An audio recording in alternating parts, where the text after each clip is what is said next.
What is your personal connection to economic growth? So I grew up in Calcutta and I could see economic decline in front of my eyes. Calcutta was the thriving commercial capital of India. I could see that every leading businessman was sending a son outside to Delhi or Bombay. Calcutta was one of the most vibrant It was thriving. hubs. Yeah. And then the bad policies led to economic decline and neglect of private business. And so I could see why economic development is important, because you could see the repercussion of that, given that the state had started to stagnate. And the flying geese theory was sort of going around at that point in time. East Asia had done well. ASEAN was doing reasonably well. Latin America had done well, but then started to stagnate because of populist policies. So I got interested in sort of the development of country, their economic trajectory, and the impact of that on overall well-being, and why growing the size of the pie was the most important thing, as opposed to just redistributing the pie. And then through my own development in philanthropy, initially was much more focused on human development and education, but then started to realize that, economic growth fundamentally is the driver of human development. It's highly correlated. One feeds into the other. I think Lant's paper was, in a sense, the nail in the coffin in that I didn't imagine that the correlation was so strong and across so many countries. And it sort of made me think hard about the fact that, on the philanthropic side, one had to do much more to support economic growth. We know that China didn't rely on RCTs to drive their economic growth. It was really this big focus. 10% growth year 10% growth. How do I enable 10% growth? How do I get my export engine firing at like 15, 20%? A lot of people say, we can't do manufacturing in India. We can never be as productive. Well, here's someone who's shown you the fact that the 29th factory to serve Apple is coming up in India, all within like 2-3 years has happened, is incredible. Why can't we succeed? We have every right to succeed if we can get rid of our regulatory cholesterol, improve ease of doing business, create the right incentives, take care of the infrastructure needs, and really prioritize this.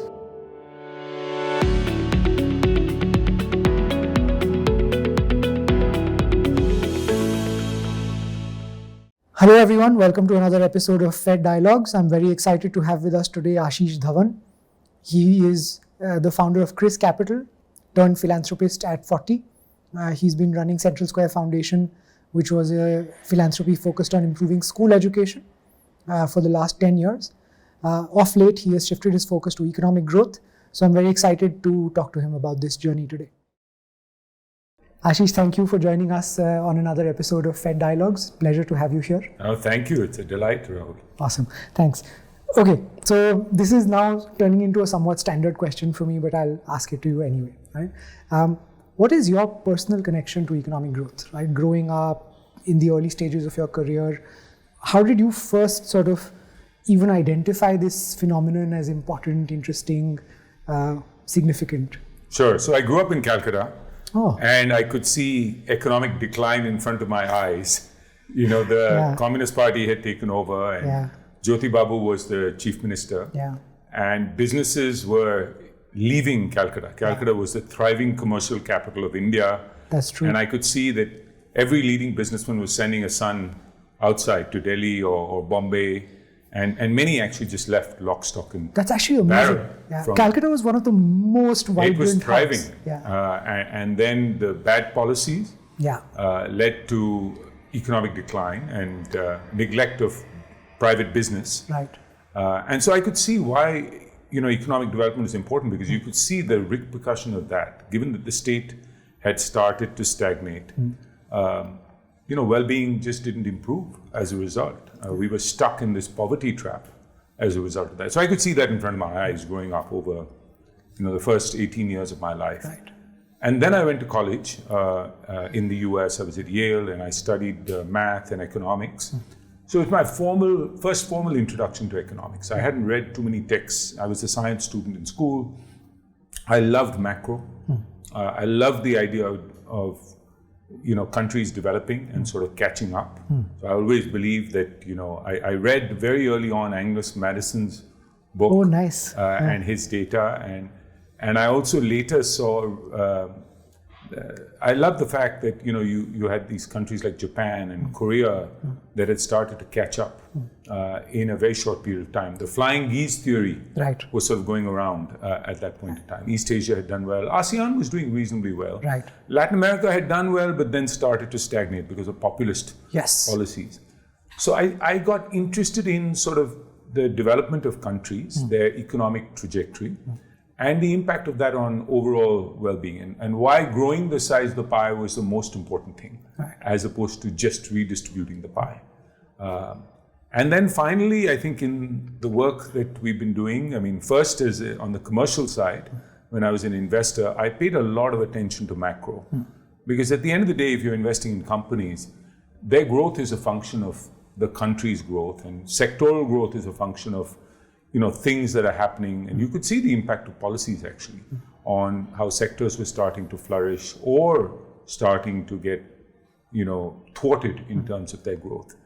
And then through my own development in philanthropy, initially was much more focused on human development and education, but then started to realize that, economic growth fundamentally is the driver of human development. It's highly correlated. One feeds into the other. I think Lant's paper was, in a sense, the nail in the coffin, in that I didn't imagine that the correlation was so strong and across so many countries. And it sort of made me think hard about the fact that, on the philanthropic side, one had to do much more to support economic growth. Okay. So that last part of the answer, I'm going to ask you to elaborate a little bit more, because I think it's fantastic. I think you entered into philanthropy, it's now been 12 years, right? Yeah. And you obviously came in very much with this equality of opportunity kind of approach, right? That education is what gives everyone an equal shot at, and I'm reading into it, I don't know if this was your motivation, but this was my motivation when I used to think about this stuff, right? Why education is so important. It's the equality of opportunity. Over time, how has this shifted you? What has shifted you from thinking about equality of opportunity more into where does that equality of opportunity get a chance to flourish, right? So just talk a little bit more about that journey. Yeah. So you're absolutely right. I mean, I was a big believer in education, that it really is what sets you up or gives everybody a chance, at least. Otherwise, your trajectory in life is a function of where you're born, your family, your community, etc.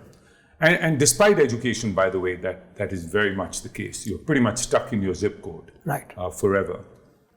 But at least for some, it provides the opportunity to break out. If you work hard, you can get into a good college, and you can be on a different life trajectory. So we started with setting up Ashoka University, and the idea there was to set up a new form of university, not because we thought one university can serve the needs of India, but more because it would be a model then others would want to replicate. And the idea of more sort of interdisciplinary learning, holistic education, choice for students. This was more aligned with sort of 21st century education, where students didn't need to be put in a straitjacket, and getting them to think for themselves, getting them to love learning and be lifelong learners, be curious, was really, really critical. Because you're going to have to keep reinventing yourself as you went along. But it's really, in a way, for future leaders of India. I don't think Ashoka is for the bottom of the pyramid in terms of the vocational needs of India. We are inclusive in terms of taking students who are from economically disadvantaged backgrounds if they're bright, but it's really to build them into future leaders. In fact, recently someone was telling me that now the proportion of students getting economic support at Ashoka is massive, right? It's north of 50%. Wow. It's actually been historically close to 60% in aggregate, and it's 5,500 plus crore in aggregate cumulative financially, and annually about 100 crore now. So it's a little known fact, because when we say elite, it's elite in that you're preparing students into leadership positions, but not elite in terms of just richy rich. I mean, of course, there are some well-off kids, but also an equal proportion of children who are not. I would say at the same time, I also worked on Central Square Foundation, where I had the chance to work closely with you. And that's been a 12-year journey and focused on building a strong foundation. That foundational literacy and numeracy Asar showed us forever that, students started to fall behind in class 3. And class 3 is that critical grade when you switch from learning to read to reading to learn. And we said, we really have to work on grades 1, 2, and 3. Yeah. And structured pedagogy was an approach that had worked globally in getting countries from poor to fair. There are districts in India where pilots in Benin where showed it worked. So we said we want to make this happen at scale, and the only way to do it is to do it systemically. Right. To do it in partnership with state governments. We were lucky that the Prime Minister then made it into a national mission, so it unlocked budget for state governments to be able to access, and it increased political salience. But fundamentally, I think the states have been the drivers of this mission. Right. And this approach of structured pedagogy has helped, but it's a long journey. Yeah. So that was the beginning, and for the first many years, that's all I worked on. As I started to think about my own philanthropy, I was lucky that some of my time freed up. At Ashoka, I was the chair for first 10 years, and then Pramath took over, who's extremely capable, and many others are involved. In Central Square Foundation, a colleague of mine took over as the CEO. So then started to think about what are other things one could be doing. And really felt that in addition to providing equal opportunity for all, there was really a chance to work on the direct levers of economic growth. Right. I know you and I started, you were the first one to push me in that sense, to say, listen, we really need to look at exports, for instance, because we all know from East Asia that exports have been absolutely critical to accelerated economic growth. Right. And apart from exports, then there are many other areas we also started to look at. Women's economic empowerment, creating a better investment climate for India, not just ease of doing business, but also investment promotion, facilitation, etc. Looking at innovation and R&D, which at some point will help companies move up the value chain. Right. In certain sectors, I think that's very, very important. And then also looking at urban centers of economic growth. We haven't looked at our cities as engines of economic growth. So there are these 4 or 5 sort of levers that have emerged, we've identified, that have emerged, which we want to work on. Yeah. And looking back, was there a specific catalyst that pushed you into this, or was it your general sense of looking for the biggest lever? Because that's something you always do, right? You're always looking at the maximum leverage. Yeah. So I believed in that human development, the equal opportunity for all even, working systemically was critical. Right. The government of India is already spending 9% of GDP. Right. It's $300+ billion on education, health, livelihoods, benefits, etc. How do we make that more effective? Right. Is much higher ROI, because philanthropy is just a drop in the bucket. Yeah. Government is the main actor. Yeah. And markets play an important role, because this is the government spend. There's also a private sector in which is almost the education, same. health, which is, in fact, in health it's bigger, in education it's the same size. So thinking about how one can get to work with government or with markets to drive improvement through philanthropy is critical. So I think the model that emerged to me is, demonstrate, so do pilots, build evidence that something actually works, then advocate, so work on policy, and then finally work on policy implementation. I think that, in India, it's not enough to just say, I worked along with government to enable some small policy change, or I built the surround sound so that some policy change happened. I think that's only the beginning. We know that state capacity in India is such that providing some support, for 5, 10 years in that journey, staying the course, I think is very, very critical. Because sometimes even with these policies, you need to iterate them as you go forward. You need to do a version 2, you need to build upon them, etc. So that was on human capital, where if there's going to be $300 billion of spend, philanthropy really should figure out how it can be more. So that's the highest ROI. Right. And then I started to think, well, that's very high ROI. But even higher ROI, in a sense, is if we can play some small role in getting India to be on a rapid and sustained economic growth trajectory that is also inclusive, provides equal opportunity. And if India can grow at 8% a year for the next 25 years, which is really what the Viksit Bharat narrative is about, that we need to become a developed nation 2047, there's a number of things. It's not going to be an easy journey. A number of things need to be done. Again, markets and government are the main actors. And what philanthropy can do is really work on some of the key policy interventions, again, do some pilots, build evidence, work on policy interventions and policy implementation. So a similar approach can be brought to looking at how we can support accelerated economic growth in India. And that is ultimately the highest ROI. Because if you can grow the size of the pie, all things improve. Exactly. It's the rising tide that lifts all boats. Improved education, healthcare, lifting millions of people out of poverty. Literacy, everything. Literacy, we know that China didn't rely on RCTs to drive their economic growth. It was really this, big focus. 10% growth year 10% growth. Yeah. How do I enable 10% growth? How do I get my export engine firing at like 15-20%? Yeah, and that took and 700 dominate world million, trade. 700 million people. That's what lifted 700, 800 million people out of poverty. Yeah. It wouldn't have been just redistribution that would have done it. Growing the pie was the most important. So we said that, if we can play some small role in helping that, because there is a sharper focus from government on that. In the business community, we clearly also have become more ambitious and want to grow at a much more rapid pace. So being that sort of small enabler, catalyst, somebody staying the course, technical expert, is a small role that we can play from the outside. And I think it's, again, very interesting that you're emphasizing how it's a small role, right? Because all of these other actors are really juggernauts, right? They're massive, and philanthropic spend is both tiny, and I think you've made this point, Lant makes this point a lot. It's unattributable. Yes. Right? Like, you cannot attribute success here to specific actions that you're making, right? Like, we are not going to claim, for instance, that this thing that we did led to a 0.5% tick up in the growth rate, right? So one, how do you personally deal with this, right? As a philanthropist, I think, and as a human being, the very standard desire is credit, right? Like, it's very, you want to be appreciated for things that you've done. So just personally, how do you square with that? But more importantly, other philanthropists, right? Yeah. A very typical thing that we see is small attributable interventions that have a clear outcome. Open a hospital, open some education, and those are also good things in their own way. But then how do you sort of square your actions? How do you see the implications for actions of others? How do you think about this? So look, I think there are two forms of philanthropy broadly. There's legacy philanthropy and there's impact philanthropy. Right.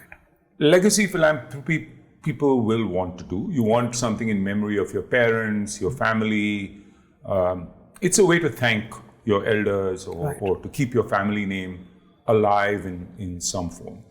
Sometimes when businesses die and go away, that building or that hospital or building at a university with the family's name is still around even though the business is gone. So I think a lot of people think about that, which is okay. Yeah. But I think the bulk of it is impact philanthropy. Right. Even when someone is opening 10 schools, I mean, it's not like the name of those schools is going to be so big, like a huge hospital. Right. Or they're trying to support some local program, some community initiative. They're trying to drive impact. I think a lot of it comes from heart. I think a lot of people on the business side are all head. They're very analytical. They study things. They look at the landscape. They're rigorous. When it comes to philanthropy, they're more impulsive. And they feel like, oh my God, I want to just give to support. And therefore, I think this narrative, and most of our NGOs were community-based. They're doing good work. And some of them really in their own small way make a difference.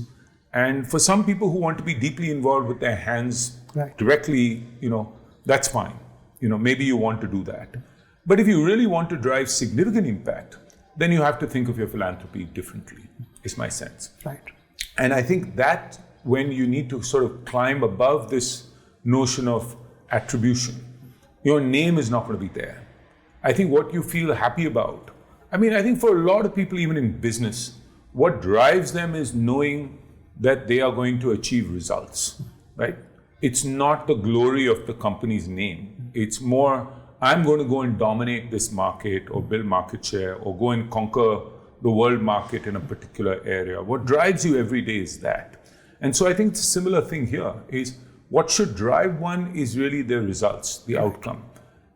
what is attributable to you, I wouldn't worry about. I mean, when the IT sector was growing in India, NASSCOM was there, but all these people, of course, they were creating their own businesses.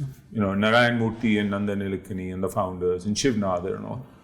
The bigger thing they created was the Indian IT industry. Yeah. And that's what, they are all part of that in a sense. Yeah. And that's what they should be really proud of.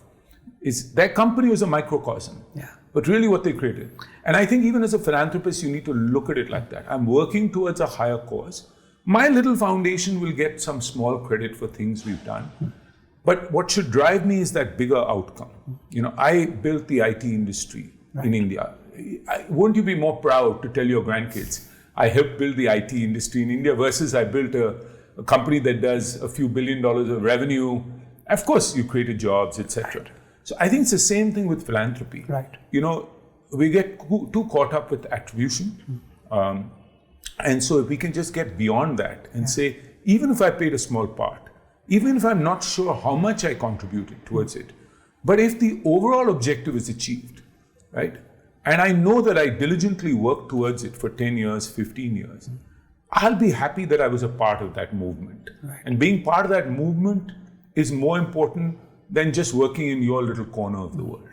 Very Gita-like, right? Like focus on the actions and not on the result. Yeah, Nishkam Karma is precisely that. Exactly.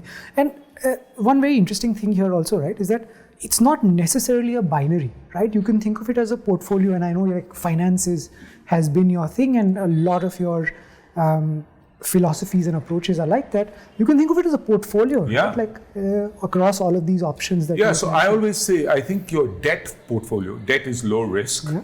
So here in philanthropy, you're giving your money away. So it's not like the debt, you're getting your money back, right? Yeah.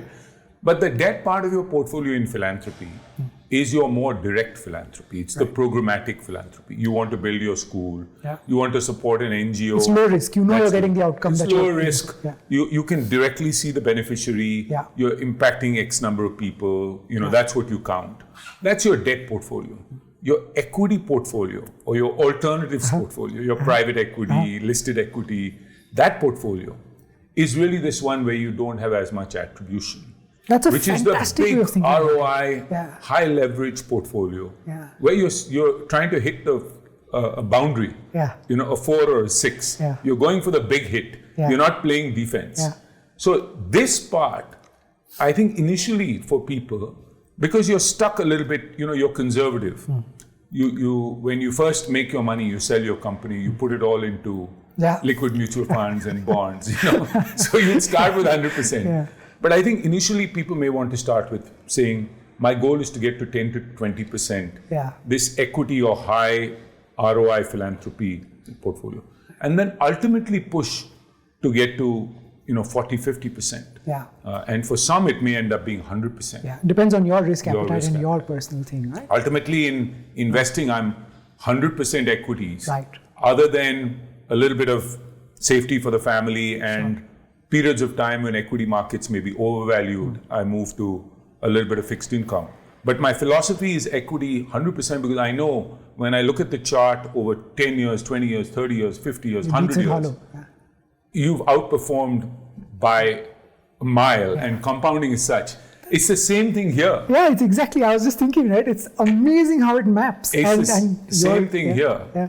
So, it's a longer time frame, right? This high risk philanthropy. Right. But over a longer period of time, you will get much, much better return. So I think it's very, very similar approach. And I see it. I mean, we've seen examples in India itself. If I look at like someone like Ajay Piramal, who set up the Piramal Foundation, they did a lot of direct work, including supporting the Gandhi Fellowship and things like that. But ultimately have moved to systemic philanthropy, supporting the government with aspirational districts, many Tata Trust. When I first encountered them, there were hundreds of little grants. Yeah. For them to move towards working on nutrition with state governments and getting behind it shows becoming much more systemic. Rizwan Koita, who's a newer, younger philanthropist, started from day one, focused on digital health and really working very, very systemically. And of course, the global foundations like Gates Foundation and all work very systemically. Right. So I think in India also we're seeing this evolution, but it's still much more focused on the human development side. Yes. I still don't think that we have, so that movement has happened in terms of saying, I'm getting out of debt and into equity. Right? But into the really high-powered equity, which to me is economic growth. Yeah. It's like, your private equity, hedge funds, your alternatives, we generate even more. It's like active fund management versus passive. Right. That part still hasn't happened, which is for philanthropists to say, beyond human development, I'll also put money behind economic growth. Most people can't see how or what impact they'll drive, or they're skeptical because it'll take too long, too much is out of their control. But I think that is the ultimate ROI. Rahul, it's not a 10 bagger or 100 bagger. In equities, where we are like, if you have a series of 10 baggers, you're like thumping your chest. If you have a 100 bagger a few times in your life, you've killed it. Right? Here you get 1,000 baggers and 10,000 baggers and million baggers is my sense in terms of the ROI. Yeah. It's just so unbelievably massive, right? Like I tried to do this attribution thing, just using 1991 reforms as an example. If you were a philanthropist sitting in 1980, right, and you had some way to make the 1991 reforms happen, the ROI on that was just unbelievable compared to any other equivalent investment that you had, right? Even if you played only a 0.5% role in making that happen, just on a probability weighted percentage to impact 350 million people, there's no other way, right?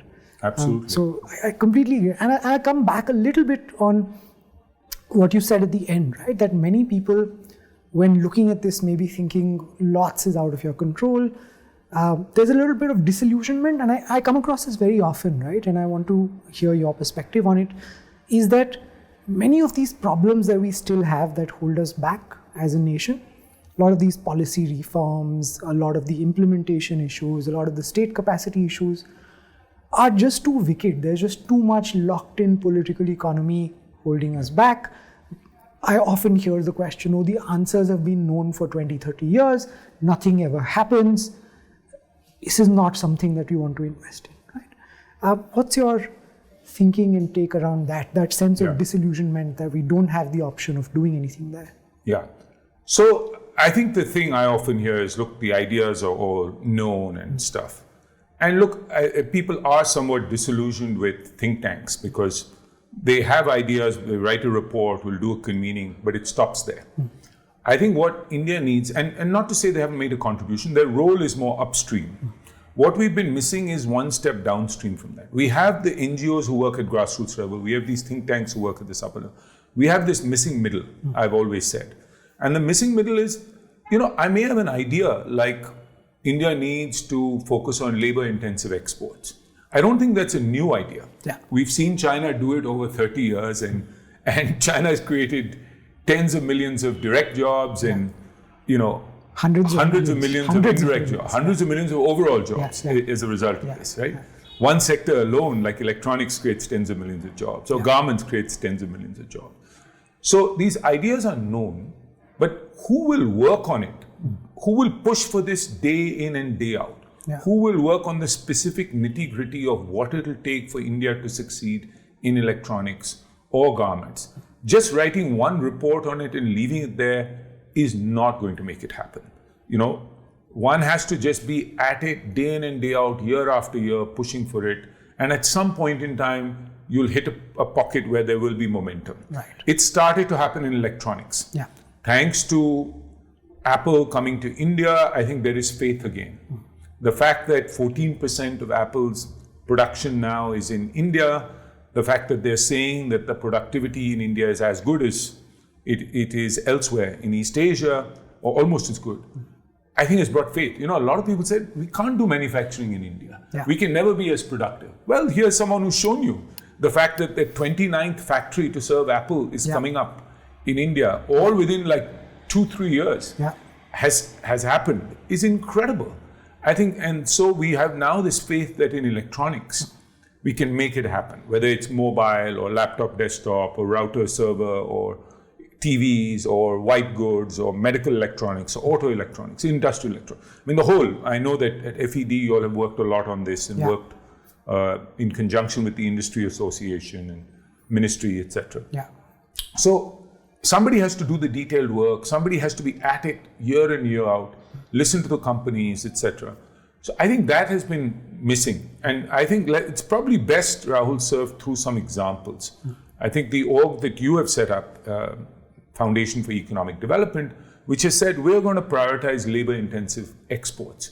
India really did not get its rightful market share in terms of labor-intensive exports. China has 30% global market share.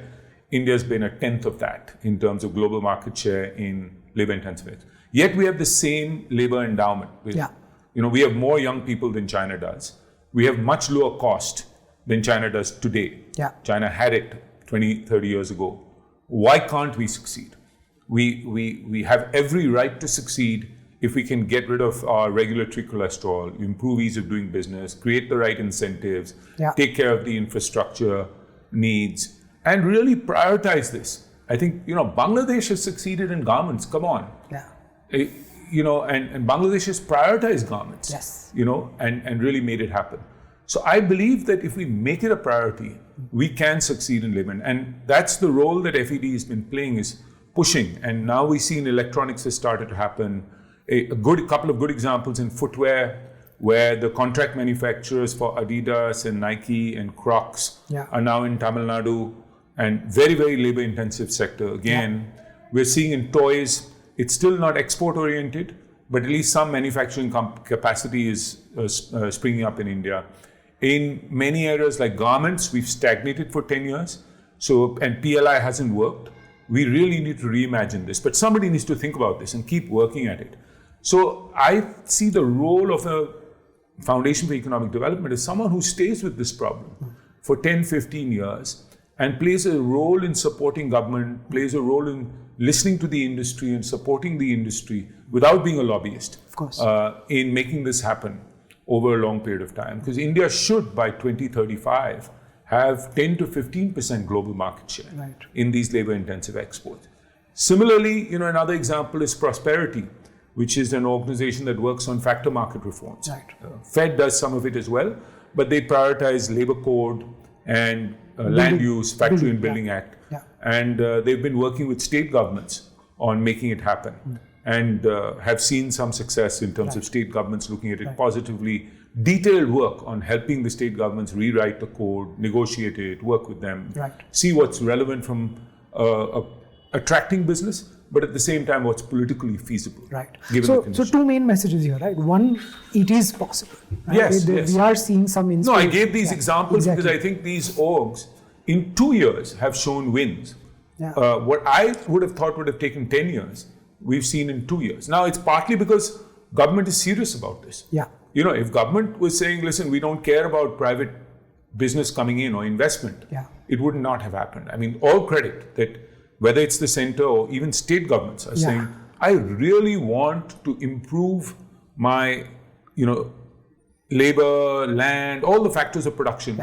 Business is telling me that I'm not competitive. And I need to be competitive. So they want good ideas and they want you to work with them, not just ideas, but granular work. Absolutely. Right?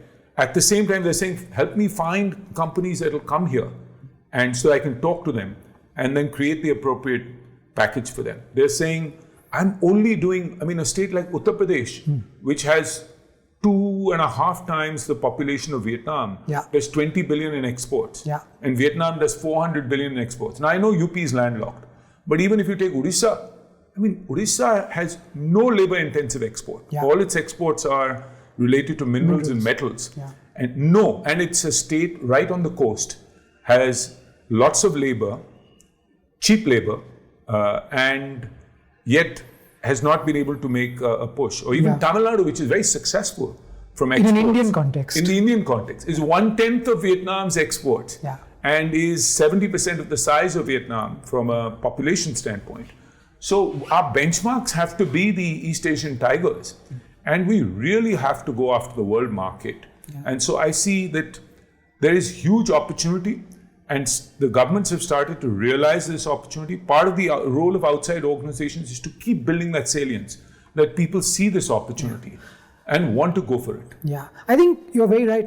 There is salience, and at this moment in time in particular, right, where job creation has become such a big and very, very salient I mean, issue. the Prime Minister's independent speech was about job creation. Exactly. Everybody now, whether it's business people even, are realizing, because the large businesses, are not creating in certain sectors, like in auto, you're not creating that many as an OEM. Yeah. Bajaj Auto today, as a very efficient producer that exports, more than half of its production is exporting, actually has fewer employees today than it did 20 plus years ago. Right. Which is the right thing for them to do, because Absolutely. they've become productive, they've invested in R&D, they've moved up the value chain, they can beat the Chinese in Africa, in Latin America. But there are other sectors which will really create the jobs, which we haven't prioritized. So, And in our last conversation with Karthik, we spoke a lot about how the frictions that impede some of these are what need to go. But I think, that's not something that I want to focus on here. Okay, great. So one other thing that I wanted to think about, you briefly mentioned this before, but I want to go into it a little bit more detail. So on this economic growth agenda that you've picked up, right, what are the different areas you've identified as you think, okay, look, these are important, and why? Just tell us a little bit more about that. So we said earlier that India needs to be a manufacturing hub for the world. Yeah. Like China was. I think India needs to replace China and be the next manufacturing hub for the world. And we can't be that without exports, because the global market is so much larger than the local market. Right. So I think that's one very, very important one. And our global market share in goods trade is 2%. It needs to go to 10% by 2035. And labor intensive is 3%. Needs to go to at least 15%. Right. So I think a sharp focus on making India the manufacturing capital of the world, which has to have export orientation, has to then reduce the frictions for business, make businesses viable, competitive in India, and you support business to make it happen. The state has to really be a facilitator, coordinator, supporter in that role if we want to achieve this. You have to beat the world, right? Yeah. A second one is India should be the skills capital of the world. We already have the largest remittance of any country in the world. We have 15 plus millions who are abroad, who are sending checks every month back home, $120 billion now coming back. We think that can go to 300 billion. Right. And we can have another 15 million Indians going abroad. Right. If you look at the OECD, the demographics are such that they will need people. Now, there is a backlash against immigration, but I think therefore what they need is not full-time immigrants, but people who come on a 3 to 5 year contract work visa. That's what the Middle East does. The Middle East doesn't want people forever, right? They want people on short term, come back. They can renew it at their option. Japan is doing the same. Korea is doing the same. Germany now is pushing in that direction. We think EU will start to do that. America will come last because it has its own illegal immigrants and other problems. But generally in the OECD, I think we'll need 50 million jobs will open up in the next 20 years at a minimum. Yeah. I'm saying even despite, and India needs to fill those. We need to, we need to be like in IT, we're known as the IT capital of the world. Yeah. We need to be known as the skills provider, the people provider of the world, where safe, responsible immigration. Right. India is, because Indians, when they go abroad, are liked. They don't create trouble. Yeah. And they contribute. Yeah. They really make a difference. So we need to build the image of India as being a provider of great talent to the outside world. And I think people will accept that. And if government plays a role in saying, I will assure return, then people will accept that G2G arrangement where we promise, if we say we accredit the skill providers, so that, and NSDC International is now playing some of that role, but we need to do this at a scale that is much, much larger, because the Western world needs everything from drivers to cooks, nurses, to nannies, to care workers, to nurses, to doctors, to, you name it. Absolutely. We've mapped out 20, 30 professions. Yeah. And we're doing a very detailed study with BCG right now, where we are looking at the frictions in each of these areas. So skill, talent capital of the world so we are the IT capital of the world. We need to become the manufacturing capital of the world. We need to become the talent skills capital of the world. Yeah. We also then, another big opportunity is to become a major tourism hub in the world. I mean, the major tourism hubs are elsewhere. In Asia, they're in Southeast Asia. Yeah. People go to Thailand, Malaysia, Philippines, etc. Even Vietnam's tourism is growing. Yeah. India is a dark spot. Europe, of course, is a major tourism hub. So tourism creates lots of jobs again. Again, I'm applying also the lens of jobs. IT capital of the world created 5 million jobs, maybe another 15 million indirect jobs, so it's 20 million. Manufacturing capital of the world can create 100 plus million jobs, direct and indirect. The talent capital of the world can lead to 30, 35 million jobs, and eventually maybe more. And each job creates about 2 to 3 indirect jobs, because that money comes back in spurs. So it's actually could be 100 million kind of number, the talent capital of the world. The tourism, thing, we employ lots of people, but most of it is inbound tourism today. Domestic tourism. Foreign tourism is still very, very limited. It's Indians coming back, or it's the person curious and fascinated with India who shows up. We only have 1.2% of global tourist arrivals. It's nothing. So it's the same thing like in manufactured goods. Same concept. We had 1.82% global market share. Here we're at like 1%, 1.2% global market share. So we may not get to 10% global market share, or like we have an aspiration, we should have an aspiration with goods export, or with labor intensive 15% global market share. With migration, if you look at the remittance pool today, India is about 120 billion out of 700 odd billion. So we have reasonable 15+% global market share there. Here, even aspiring for 3-4% global market share would be fantastic. We need to triple, quadruple the numbers coming in. And I think that can happen, but again, requires a sharp focus, coordination. We need to identify the top 30 destinations and really make it work in those places. And I think government has been talking about it for a long time, but I think we don't have the clear implementation plan for it as yet. So these are areas, I would say, IT capital of the world become the manufacturing exports capital of the world, become the services export, where services export is already growing naturally, which is related to IT. Those services grow, but the talent capital of the world, and then become a tourism hub, at least in this part of the world, I think would be huge aspirations. To make that happen, we need, obviously, to reduce friction. We need to become competitive, ease of doing business, factor market reforms. We need our urban centers to become engines of economic growth. A lot of the services, tourists are going to land into our cities, service jobs are going to be created in our cities, etc. So we need for that to happen. On the employability side, in terms of skills, we've done a lot of things, but I think a lot of it now needs to be linked directly to demand. So when we know there's overseas demand for export of talent, I think then there's a clear case to provide skills, whether it's language, specific skills, get the person ready, send them for a job. And there you can invest much more, even 3-4 lakh rupees, and finance it, and it's a good ROI, right? So it needs to be linked to jobs and informed. So apprenticeship's a great idea again, because it's linked directly to jobs. So I think the government now has switched from just saying we're going to do skilling to much more of this internship, apprenticeship, link much more to even get the ITIs more linked to industry. Because it applies the market test, right? It applies the market test versus just in a vacuum training people, hoping they'll get jobs. And making it more aspirational for our youth. So I think we're moving in the right direction is my sense. And if we can support in some way, we would love to. And in fact, one more area where I think exactly the same thing needs to happen, and something you're supporting as well, is science and tech. Right? Like we do a lot of science and tech sort of in a vacuum, but we don't apply enough of a market test to it, right? We don't link it enough with what industry needs. We don't do enough what industry does. So that's another area of focus. So that's one where, I mean, if you look at it, government spends about 0.45% of GDP on that, so about $20 billion. Right. Private sector spends only $10 billion. All of private sector in India is $10 billion on R&D.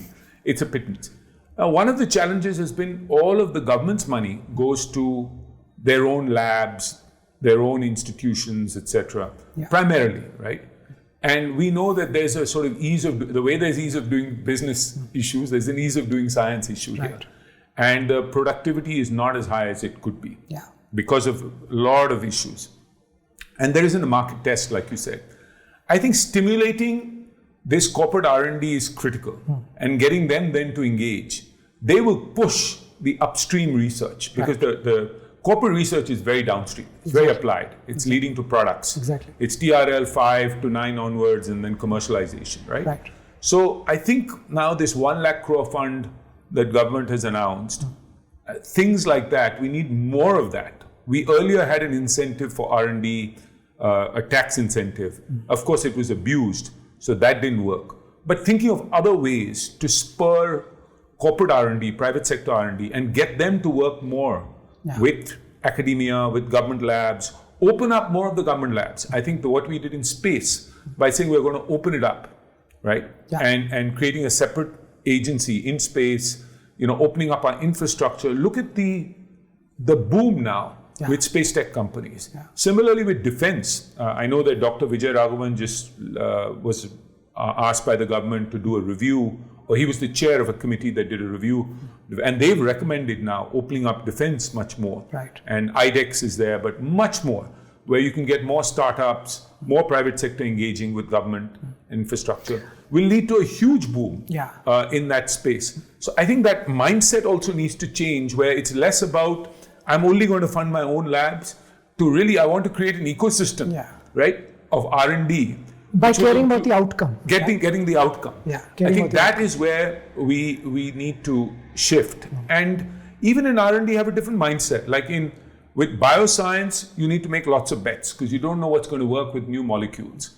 With other areas, like defense, maybe you need to fund more product development because you're more clear. My end goal is I want a missile, a hypersonic missile. Right. With space also, you can be more product oriented. And then there's stuff in between where it's more, I want to, lead up to some technology emerging, not just science, which is what NSF does in the US. So NRF in India hopefully will do that. But, these are still, the cabinet has approved these. I think we really need to put these on steroids.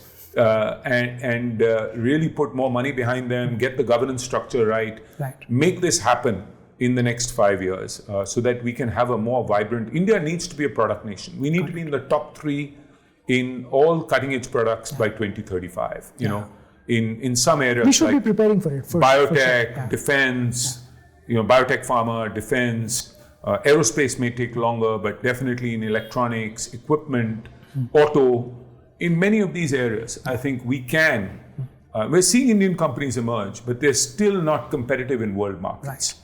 So this is the stuff that you already have thought about, you already have some work going on in. Let me think through something relatively new with you, right? So one thing that we've realized and learned over time is you can have the right policy, you can have the right ideas, implementation is where things break down, right? So the bet you've made on CGIS, for instance, right, is precisely to fix state capacity to implement, to work on outcomes, right, rather than inputs. And on the human capital side of the story, that's a really critical and well-needed bet, right? Like you need to make the machine work better. If you were to put on that same hat here, right, like we have these big goals of, okay, you need to become the manufacturing hub of the world, the services hub of the world. To do that, you need urban centers to work, you need skilling to work. How do you think about state capacity to get the policies right, to get the implementation right? It's not as bad as the human capital stuff because government is not doing day-to-day implementation really, right? Like it's more in charge of policy, it's more in charge of permissions, it's more in charge of inspection, stuff like that. But even that has its own implementation and capacity story. How do you think about that? Yeah, so I think the state capacity one is a very interesting one. And as you mentioned, orgs like CGIS, CRISP, there are a few organizations working on this. Again, it's long haul. And again, I think the big driver is the fact that government is open to actually doing this. The state governments are saying, I want to fix my procurement system because there's an interaction between state and market through procurement. And in Tamil Nadu, for instance, they wanted to do this, and CGS had the chance to contribute in some small way. And similarly in other states as well. I think the main idea is to get state governments to which they're starting to do, to prioritize the fact that their role really is to be this facilitator, coordinator. I think what we have lacked is this ability. We are more of a direct service provider, right? Versus creating the enabling structures to be able to support enterprise. And I think that big shift is what we need in terms of state capacity. So while,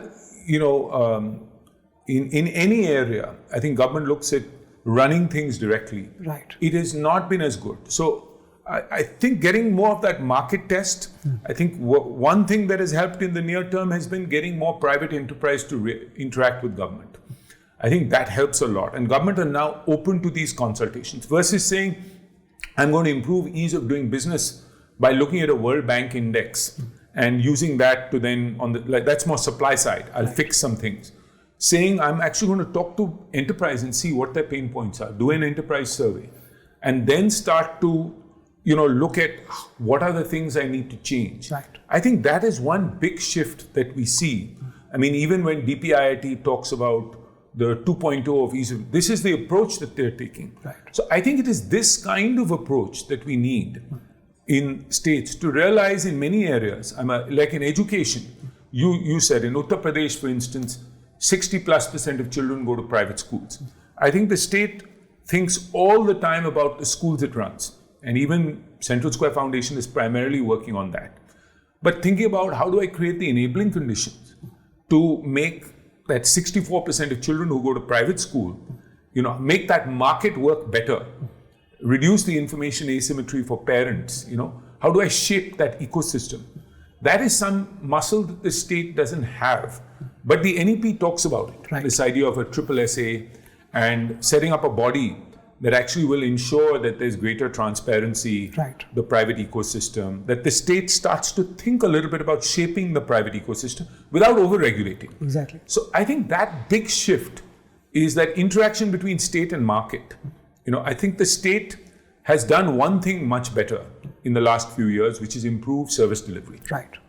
We've seen it with lots of schemes, whether it's water or sanitation or all, and even state governments, have done a great job in improving service delivery.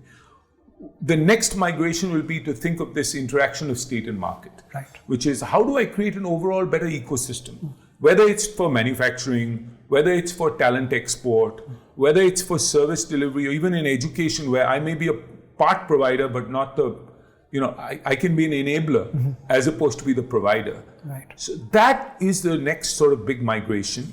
To do that, I think the state also needs to focus a lot on outcomes, right? And I think the type of work CGS is doing, which is trying to work with state governments on KPIs, right. Then looking at better outcome measurement so that state departments start to look at the outcomes, start to look at their HR planning, right.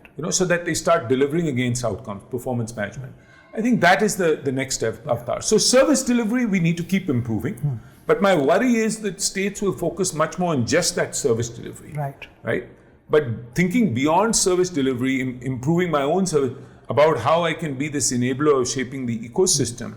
Because in manufacturing, the state is not going to be the one who sets up the factories and actually does the work. Yeah. If we want to be that manufacturing hub of the world, state has to be an enabler. Yeah. It'll provide the incentives, help shape the infrastructure, help reduce the friction costs, right. Etc.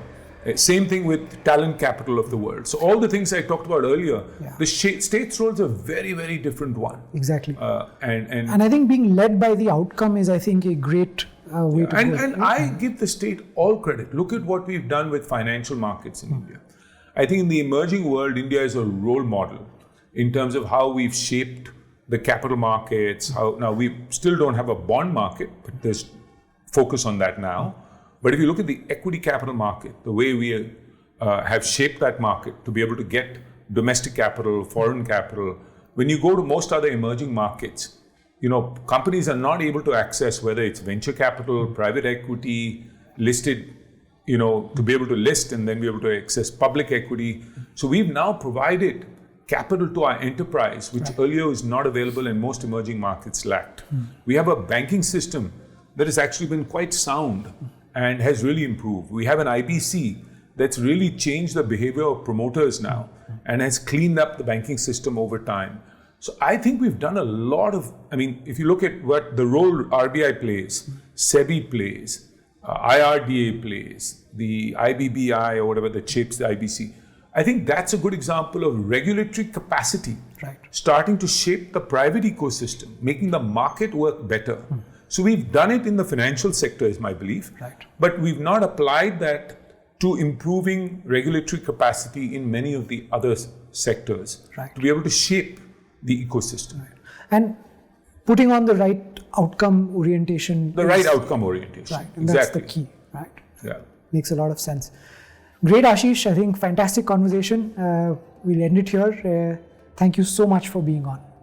Thank you, Rahul. The work that you all are doing at FED has been really inspiring. I think that we are starting to make a difference, not only working at the center, but also at the state level. And I think this is a role model of how a small org, in a short period of time, in the area of economic growth can start to make a difference. And I hope that we have 40, 50 such organizations spring up to play a similar role, and then philanthropists should get behind it. I think, and that, I don't want this to turn too much of a mutual admiration society, but I think a lot of our people and orgs are replaceable, but I think you're truly leading the charge in focusing on making both large bets in philanthropy, but also making them in strategic areas, right? So may your tribe grow.